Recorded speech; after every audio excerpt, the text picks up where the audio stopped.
I was born under the sink, in a box lined with shredded newspaper and the faint smell of lavender dish soap. The humans called me Boboa, named soft enough to be forgotten by history, but firm enough to anchor me to their world. I was the third of five, the quiet one, the one with ears too long and eyes that lingered too long on sunlight. When they picked me, I didn't resist. A child's arms, warm and clumsy, wrapped around me like a promise. I was placed in a cage by the kitchen window.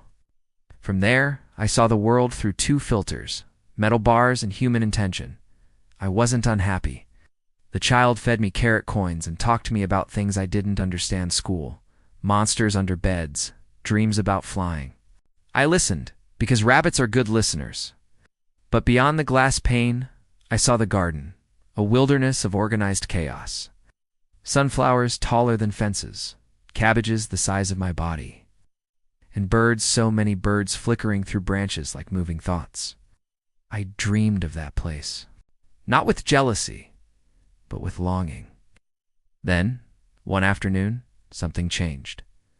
The cage door, always locked, clicked open, not by design, a mistake, a forgotten latch. The child wasn't there. The house was still. I hopped down, paws soft against the linoleum, past the spilled cereal, under the table leg, to the open sliding door. The garden smelled like freedom, fear. I stepped into the grass, and every leaf seemed to turn toward me. That's when I saw it. The fox, thin, watching already too close. Beside me, helpless, sat a robin chick, fallen from its nest, chirping blindly. The fox crept forward, and something in me, something old and buried in fur and bone, rose like fire. I stood my ground. I was not Bobo, not anymore. The fox moved with elegant, silent, efficient hunger in its eyes. Its paws barely touched the ground, yet every step felt like thunder in my ears. I stood between it and the chick, heart beating like a war drum in my chest. I was small, soft, and for the first time, completely unsheltered. But I had learned much from the child's stories, tales of knights and dragons, of guardians who did not run, of heroes who were afraid but stayed anyway. I didn't know how to fight, I only knew how to be still. And in that stillness, I made a sound I didn't know I could make, a deep thumping stomp with my back foot, a warning, ancient and primal. The chick peeped again. The fox froze, its eyes locked on me. We held that moment like a breath underwater. Then a shadow passed above the chick's mother. Wings spread like hope, descended screaming. The fox turned, startled, and I moved on away, but forward. I charged, foolish, brave, ridiculous, but effective. The fox hissed and bolted, not because I scared it, but because I had disrupted the pattern. Predators thrive on certainty. I gave it none. The mother robin swept her baby into her chest, feathers trembling. I collapsed beside the cabbage patch, lungs heaving. That night I didn't return to the cage. Something inside me had shifted, as if a code written into my blood had finally been activated. The other garden creatures noticed. Sparrows landed nearer. The beetles no longer scattered. Even the old tortoise nodded when he passed. I was no longer just Bobo, I was the rabbit who stood, the protector of the fallen. But peace is a fragile thing, and every garden has its serpent.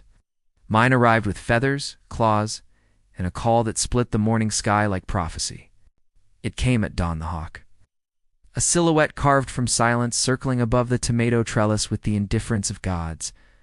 The garden froze. Even the wind held its breath. I saw it land atop the wooden fence, head tilting, eyes scanning. It wasn't hungry, it was hunting. There's a difference. Hunger is survival. Hunting is sport. The chick I had once protected was learning to fly, wobbling from branch to branch under its mother's watchful eye, and the hawk noticed. It spread its wings and leaped. Time bent. My body moved before my thoughts. I burst from the undergrowth, paws thudding across the mulch, a blur of fur and defiance. The hawk descended, talons forward. I collided with it mid-arc. A pain exploded, talons like knives against my back, but I bit. I kicked. I screamed. It dropped the chick. The mother caught her baby mid-fall with the grace only desperation allows. The hawk thrashed, furious. It could have killed me. It didn't. It looked into my eyes and saw something it couldn't name, something older than both of us. I was prey, yes, but not afraid, not anymore. It flew off skyward, insulted. I collapsed beneath the beans, blood in my fur. Breath shallow, but I smiled. The garden exhaled. The tortoise came to my side. The sparrows sang. Even the bees hovered like mourners in slow motion. The child found me later, lifted my broken body into her arms, tears falling onto my ears. She whispered my name, Bobo, but I wasn't Bobo anymore. I was Legend, the garden guardian, soft thing that stood between death and the living. And even now, when the wind rustles, the leaves just right, they say my thump still echoes beneath the cabbages. It's not a warning, a memory. That once a rabbit chose not to run,